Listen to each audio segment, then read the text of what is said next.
Hi guys, welcome to another review. This review is quite delayed.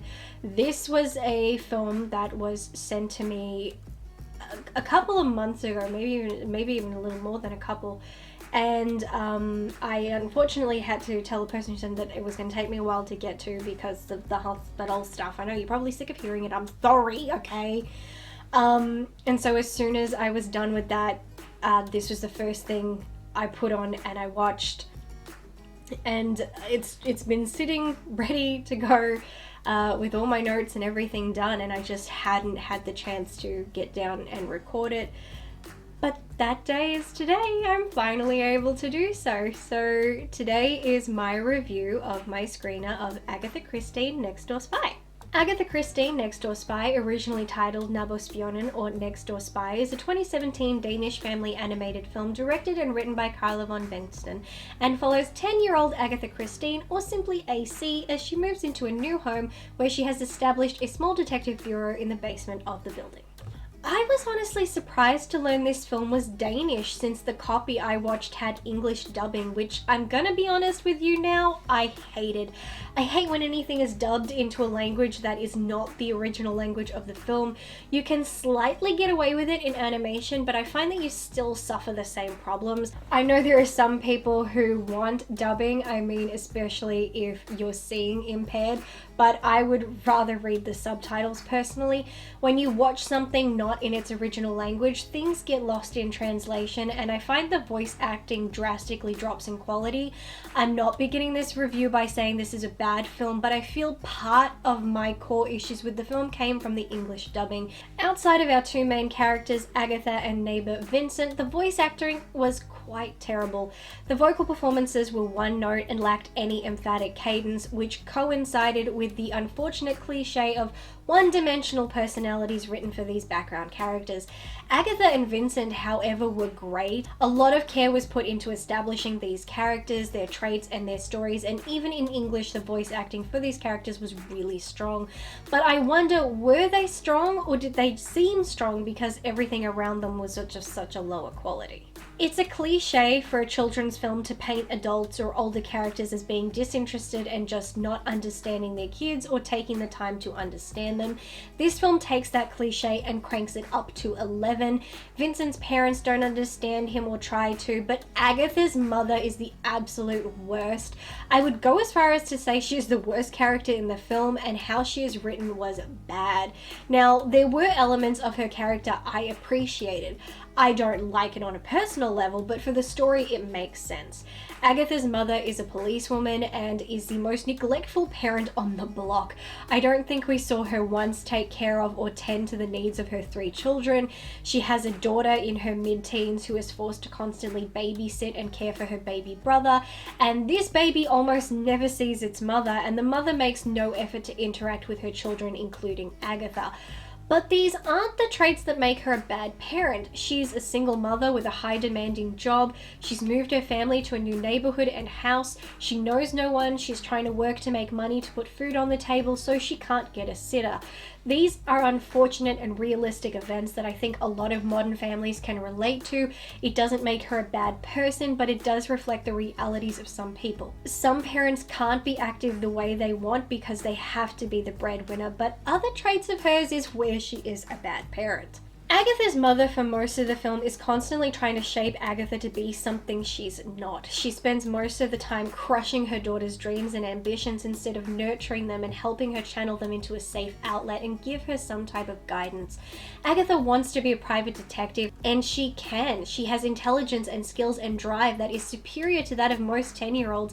Being that her mother works in the police force, you'd think she'd be flattered her daughter basically wants to grow up and work in the same field. That would imply her daughter has respect for her and her job, but instead her mother is constantly shutting her down and telling her to get over these silly dreams and fads, which is soul-crushing for the character and the audience. She's trying to make Agatha girly and, well, stereotypical, and Agatha isn't having any of it. She's a very independent and headstrong 10-year-old, and she's not letting anything get in her way. I think the worst moment in the film comes when Agatha's mother is overjoyed at the idea of her daughter getting a boyfriend. She refuses to Agatha setting setting her straight that they aren't even friends, but her mother won't hear it. Even going so far as to leap around the home crooning about how she had been waiting for the day her daughter would get a boyfriend. May I remind you, Agatha is 10 years old. No parent should be fantasizing about their prepubescent child dating. That's not just weird, it's highly inappropriate.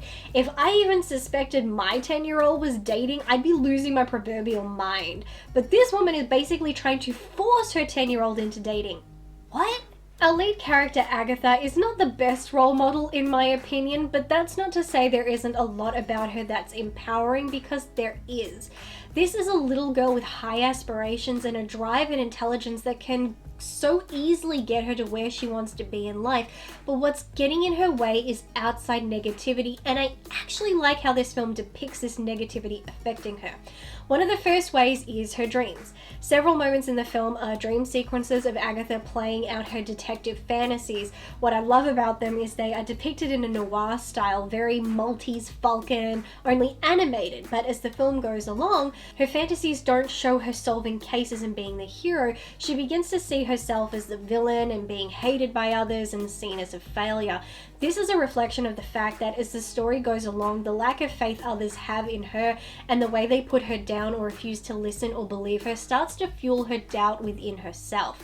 Now, this part I really liked, well, mostly. Agatha's self-doubt and negativity takes a physical form, and that would be a reptile. Not just any reptile, a Komodo dragon. Now, I briefly glanced at another review and the person did not understand the point of this creature, but I actually do, or at least I think I do, so I like it. This character is essentially anti-Jiminy Cricket. Jiminy Cricket was Pinocchio's conscience, just in physical form. This character is the physical manifestation of Agatha's doubt and insecurities. That little voice in your head always telling you you're not good enough. I love this concept. I just don't understand why it's a Komodo dragon, and why is a Komodo dragon in Denmark? Who smuggled that thing out of Indonesia? That part I can't wrap my head around. When the film starts, we have just an egg, and Agatha is protective of it. She nurtures it and takes care of it and protects it from her family's snide remarks. But when it hatches and she finds out it's a reptile that can talk, she becomes dismissive of it. For a family movie, I actually think this character would be quite scary for some children. It's big and scary with red eyes. Even as a baby, it looks dangerous, but then again, Komodo dragons are dangerous. At first, it's chatty and inquisitive and asks Agatha a lot of questions that are inner dialogue type questions, but as he gets bigger, he gets more threatening and malicious. He says horrible things to Agatha and he puts her down and insults her and is very imposing, and the more it puts her down, the more she starts to listen and believe what she's being told, until she eventually gets to a point where she confronts him and in polite words tells him to piss off. She stands firm and tall and embraces who she is, what she can do, and says no to self-doubt, and is eventually able to get this dude out of her life. It's a beautiful moment. This may look like a girl yelling at a reptile, but it's actually a 10-year-old girl who was defeated and beaten down, deciding she will not give up. She will persevere because she knows who she is, and that, ladies and gentlemen, is a powerful and beautiful message. Agatha is a flawed character, but that's good. It's frustrating, but it's human. She's a child. Children make mistakes and should be allowed to make mistakes and grow from them. What's sad is no one around her lets her do that. She's headstrong and stubborn, and on one hand that's good, but it's also bad. She's very narrow-minded for most of the film and breaks the first rule of investigations. She tries to make the evidence fit her theory instead of letting the evidence lead her to the truth. It causes a lot of strife and she finds it hard to accept or acknowledge when she has made a mistake. In fact, she refuses to, but by the end she gets there. She has the tools, but she needed guidance, as any child does. Her determination is her strength. She just needs to open her mind to seeing beyond herself. She makes assumptions about Vincent when it's clear as day to the audience. These characters are very like and could be friends if they weren't so in their heads. But they grow, they learn, and they are made, the better for it. Agatha is able to prove what she's capable of and gain some trust and compassion from her mother, and by the end, Agatha is a more self-assured person with a bright future who is on the path to having a relationship with her mother. But her mother by the end is still not winning Mother of the Year. The fact she by the end is so okay with her 10-year-old starting a business and talking to and visiting strangers' houses, yeah, not so great, but it's nice she's supportive of her daughter's goals now. I actually enjoyed the animation style. It's nothing fresh or new, it doesn't reinvent the wheel, but I feel it works really well with the story. Something about it reminded me of the 90s animated series Madeline. Not the animation style, but perhaps the color palette, or maybe it was the main characters. They are very similar in personality, I feel. My favorite thing, however, was the noir touch. That was fun and unique and not something you see in too many family films, though I'm not sure how family friendly this film is. While the dialogue is very basic and a lot of the background is basic and very cookie cutter with cookie cutter characters, there are things I don't know many parents would want their children watching. The Komodo dragon isn't just mean, it's quite scary and says some extremely harsh things that are not sugar-coated. Vincent at one point tells his family to go to hell, and like I said, Mum wants her 10-year-old daughter dating. These things combined, I don't feel it's that family friendly, but I suppose it depends on the family. Overall, I was unsure of the film at first, but by the end of it, I actually kind of enjoyed it. It has some strong and positive messages, had a great story progression, has levels, and has a great conclusion. Definitely worth the watch, but I think I might have enjoyed it a lot more if I had gotten to watch it in Danish.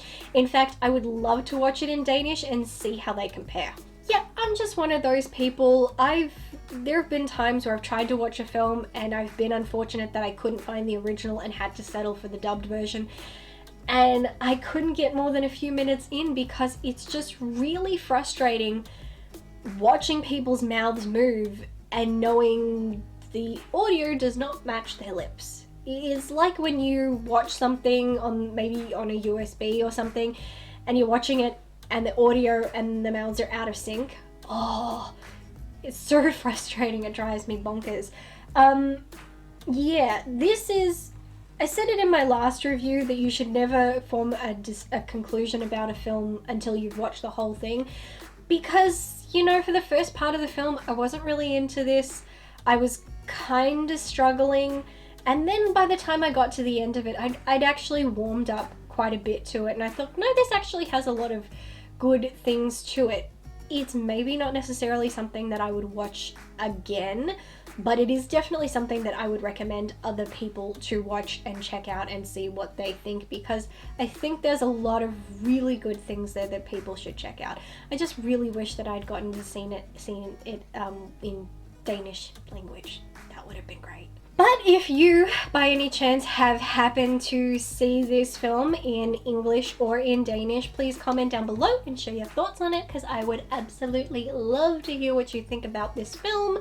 And that is it. So, thank you as always to my amazing patrons for your undying support. It means the absolute world to me. I'm done. I'm freezing. My phalanges are about to freeze and fall off. So I'm out of here, and I will catch you guys in the next one. Until then, bye!